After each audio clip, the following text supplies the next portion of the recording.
शशांक चक्रम सकरीटकुंडलम सपीतवस्त्रम सरुषीरुहेक्षणम सहारवक्षस्थलकौस्तुभश्रियं नमामि विष्णु शिरसा चतुर्भुजम। नमस्कार प्रिय बंधुओं, आप सभी का हमारे YouTube चैनल में बहुत बहुत स्वागत है।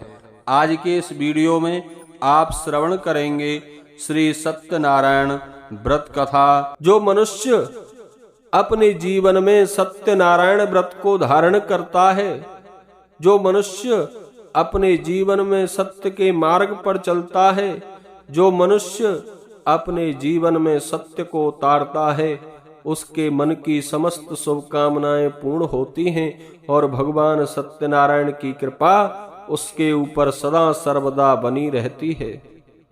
सत्यनारायण व्रत का रहस्य यही है बंधुओं कि हम अपने जीवन में, अपने सांसारिक कार्यों में सत्य को अपनाएं, सत्य के मार्ग पर चलें और अधिक से अधिक सत्य का सेवन करें। आप देखेंगे किस प्रकार हमारा जीवन परिवर्तित हो जाता है, किस प्रकार हमारे मन की शुभकामनाएं स्वतः ही पूर्ण होने लगती हैं। सत्य के समान कोई धर्म नहीं है, धर्म ना दूसर सत्य समाना, आगम निगम पुराण बखाना। एक बार प्रेम से कहिए, बोलिए सत्यनारायण भगवान की जय, विष्णु भगवान की जय।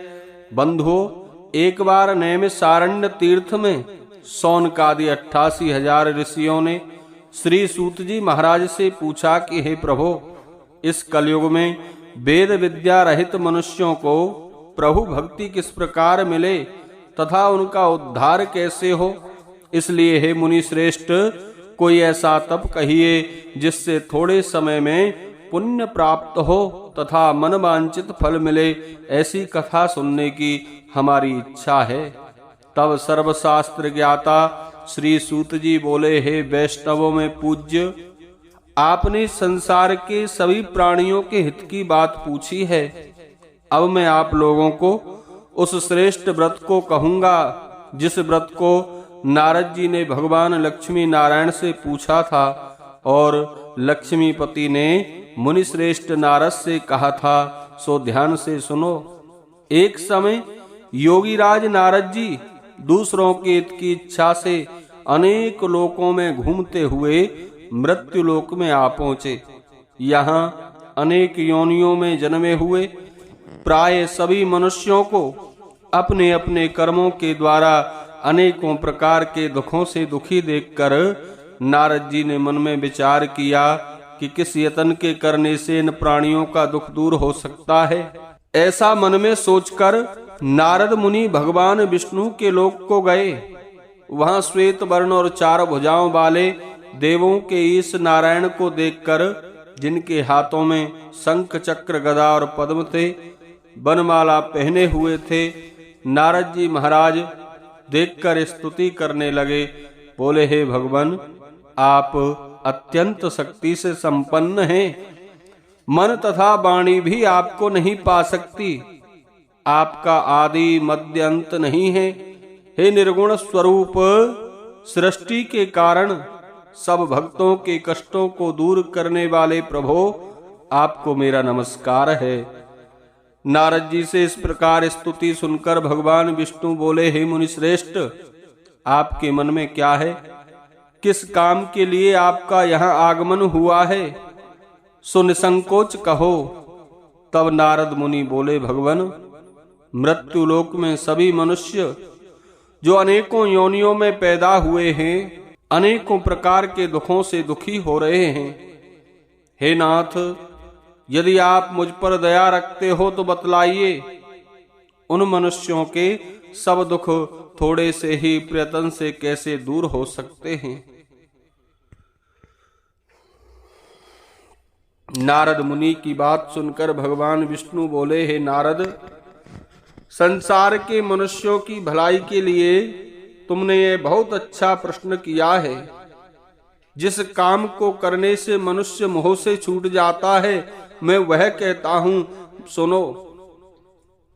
मैं तुमसे वह कहता हूं, सुनो। बहुत पुण्य देने वाला स्वर्ग तथा मृत्युलोक दोनों में दुर्लभ एक उत्तम व्रत है, जो आज प्रेमवश होकर मैं तुमसे कहता हूं। भगवान सत्यनारायण का यह व्रत अच्छी तरह विधि पूर्वक करके मनुष्य आयु पर्यंत यहाँ सुख भोग कर अंत में मोक्ष को प्राप्त होता है। श्री भगवान के वचन सुनकर नारद मुनि बोले, भगवान उस व्रत का फल क्या है, क्या विधान है, किसने यह व्रत किया और किस दिन यह व्रत करना चाहिए, सो विस्तार से कहिए।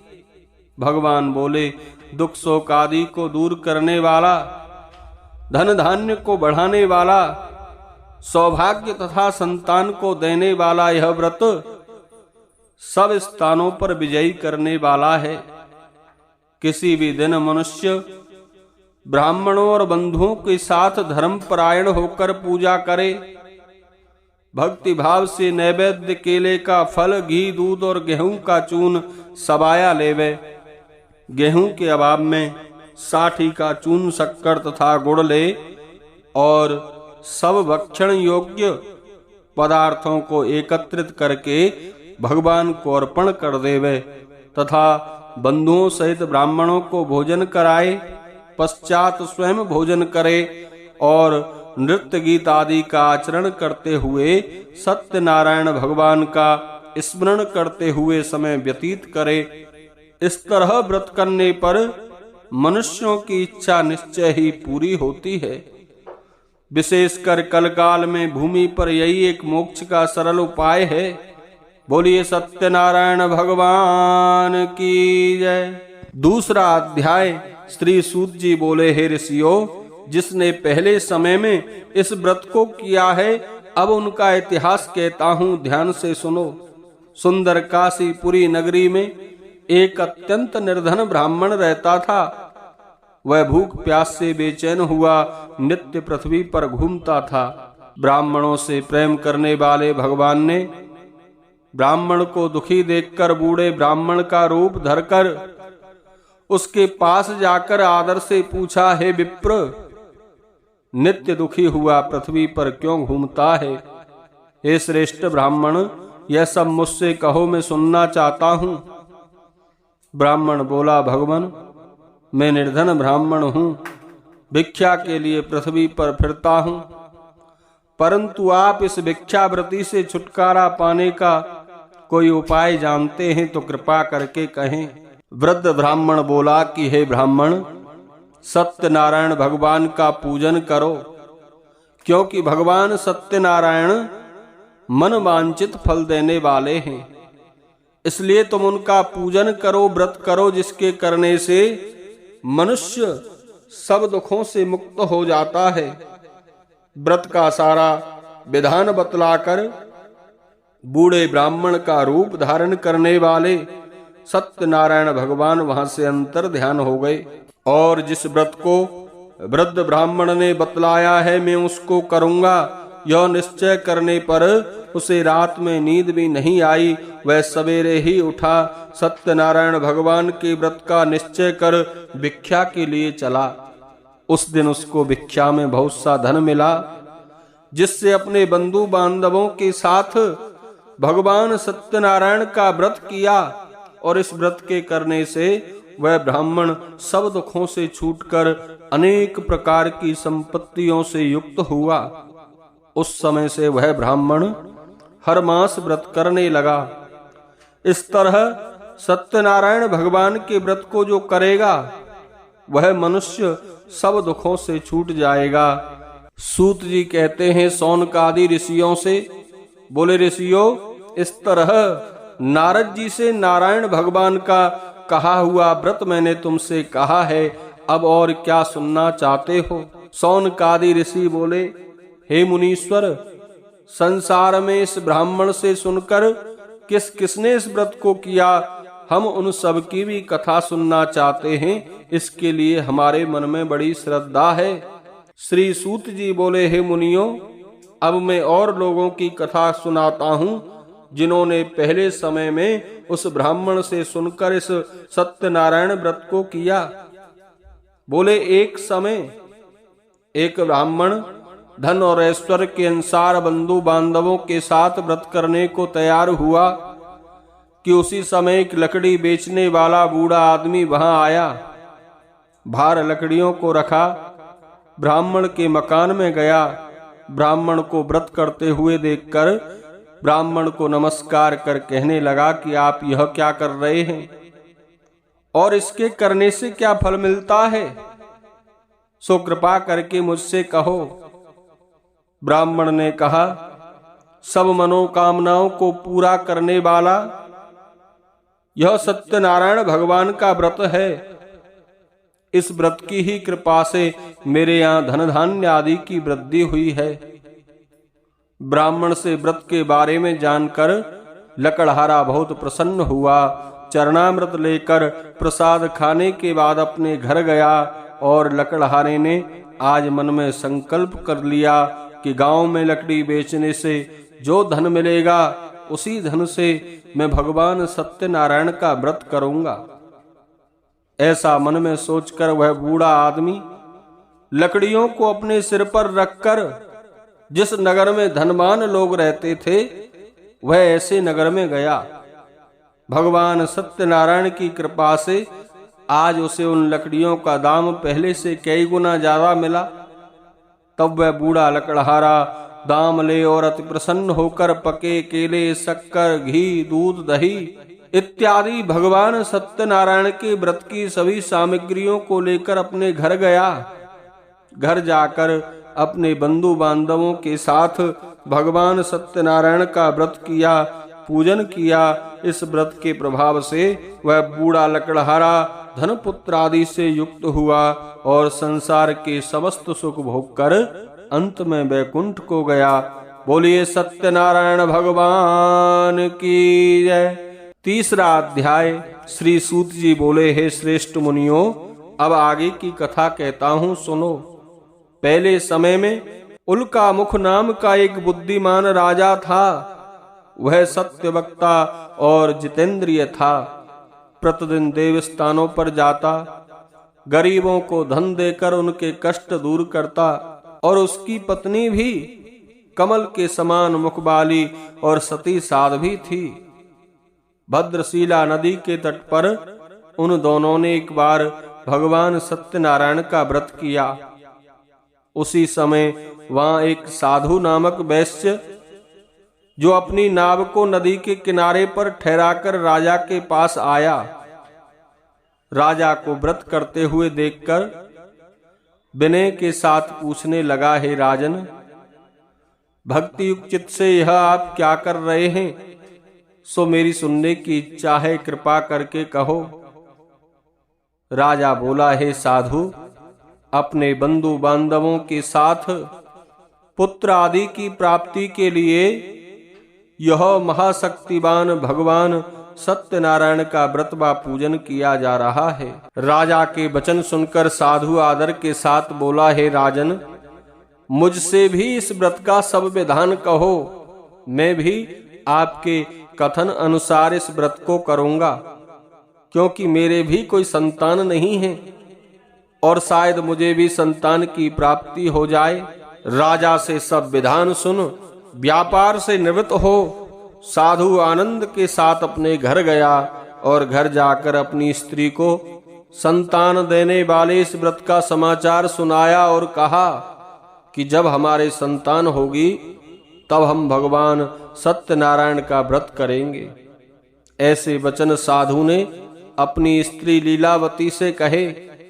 बंधुओं, एक दिन संसारिक धर्म में प्रवृत्त होकर भगवान सत्यनारायण की कृपा से उनकी पत्नी गर्भवती हो गईं तथा 10वें महीने में उनके यहाँ सुंदर कन्या का जन्म हुआ। दिनों दिन कन्या बड़ी होने लगी। कन्या का नाम कलावती रखा गया। तब लीलावती ने अपने पति को याद कराया। बोली, आपको याद है, आपने संकल्प किया था कि जब हमारी संतान होगी तब हम भगवान सत्यनारायण का व्रत करेंगे। अब आप अपना संकल्प पूरा कीजिए। साधु बोला, हे प्रिय, इसके विवाह पर हम इस व्रत को करेंगे। इस प्रकार साधु अपनी पत्नी को आश्वासन देकर व्यापार करने में व्यस्त हो गया। काफी समय व्यतीत होने पर जब साधु की पुत्री काफी बड़ी हो गई, नगर में सखियों के साथ अपनी पुत्री को देखा तो तुरंत दूत बुलाकर कहा, पुत्री के वास्ते कोई सुयोग्य वर देखकर लाओ। साधु की आज्ञा पाकर दूत कंचन नगर पहुंचा। वहां पर बड़ी खोज और देखभाल करके सुंदर बाणिक पुत्र को ले आया। उस लड़के को देखकर साधु ने प्रसन्नचित अपने बंधु बांधवों के साथ अपनी पुत्री का विवाह उसके साथ कर दिया। लेकिन दुर्भाग्य से विवाह के समय में भी वह भगवान सत्यनारायण का व्रत करना भूल गया।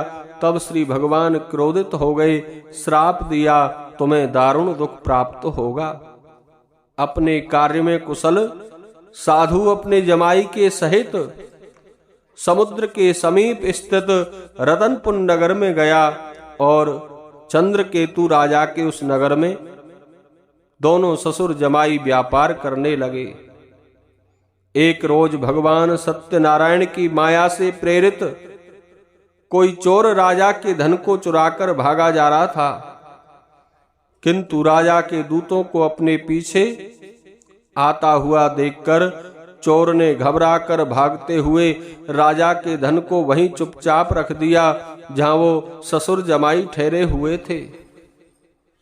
जब राजा के दूतों ने साधु वैश्य के पास राजा के धन को रखा देखा तो वे दोनों को बांधकर ले गए और प्रसन्नता से राजा के समीप जाकर बोले, महाराज, यह दो चोर हम पकड़कर लाए हैं, कृपया आप आज्ञा दें। तब राजा की आज्ञा से उन्हें कठिन कारावास में डाल दिया, उनका सब धन छीन लिया। भगवान सत्यनारायण के श्राप के कारण उनकी पत्नी भी घर पर बहुत दुखी हुई। घर में जो धन रखा था चोर चुरा कर ले गए। शारीरिक व मानसिक पीड़ा तथा भूख प्यास से अति दुखित हो अन्न की चिंता में कलावती एक ब्राह्मण के घर गई। वहां उसने भगवान सत्यनारायण का व्रत होते हुए देखा, कथा सुनी, प्रसाद ग्रहण करके रात को घर आई। लीलावती ने अपनी पुत्री से पूछा, हे पुत्री, अब तक कहां रही?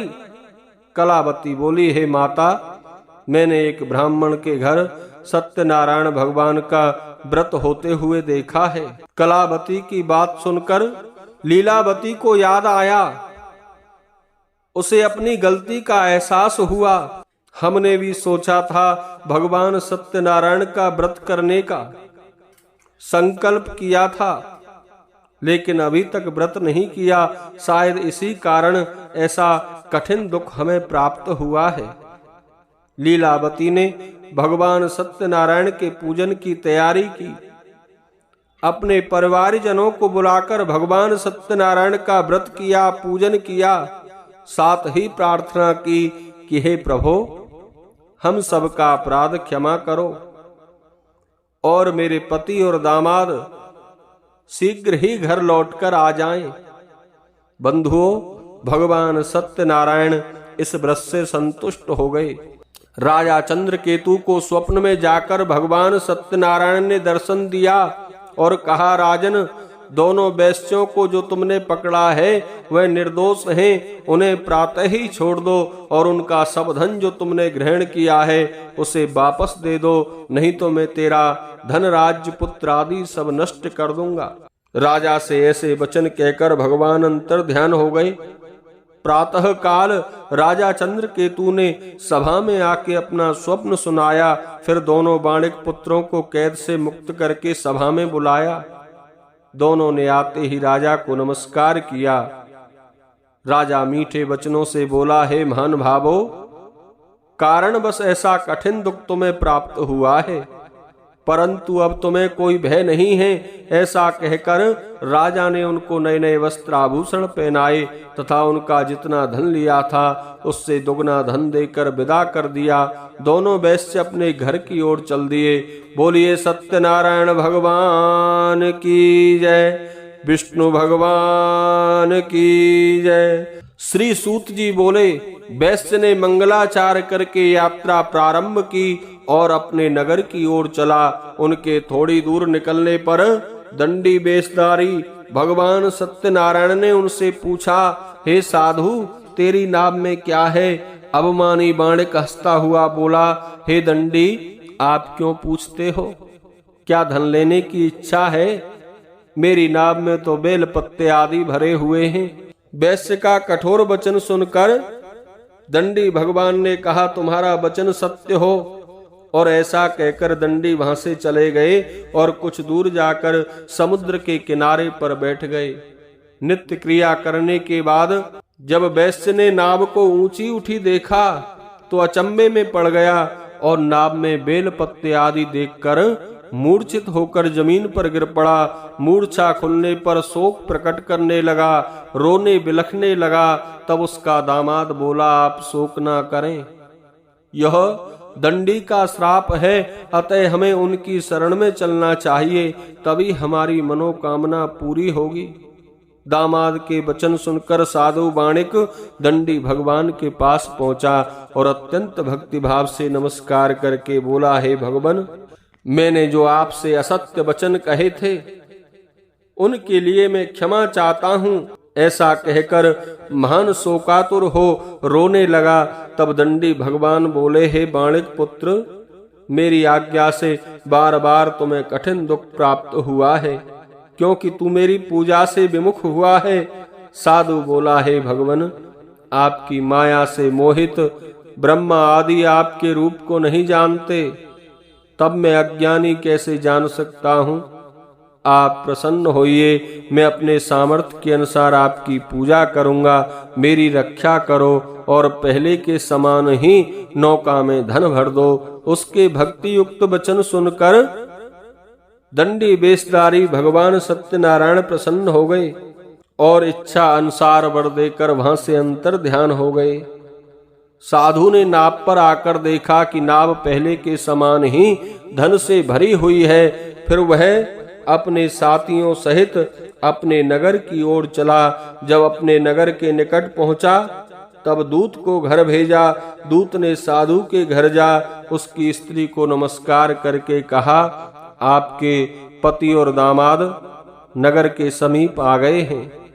ऐसे वचन सुन साधु की स्त्री ने बड़े हर्ष के साथ भगवान सत्यनारायण का पूजन किया और पूजा पूर्ण करके अपनी पुत्री से कहा, हे पुत्री, मैं अपने पति के दर्शन को जा रही हूँ, तू पूजा पूर्ण करके शीघ्र ही आ जाना। माता के ऐसे वचन सुनने के बाद भी कलावती भगवान का प्रसाद छोड़कर पति के पास गई। प्रसाद की अवज्ञा के कारण बंधुओं भगवान सत्यनारायण रुष्ट हो गए और उसके पति को नाव सहित पानी में डुबो दिया। कलावती अपने पति को ना देखकर रोती हुई जमीन पर गिर गई।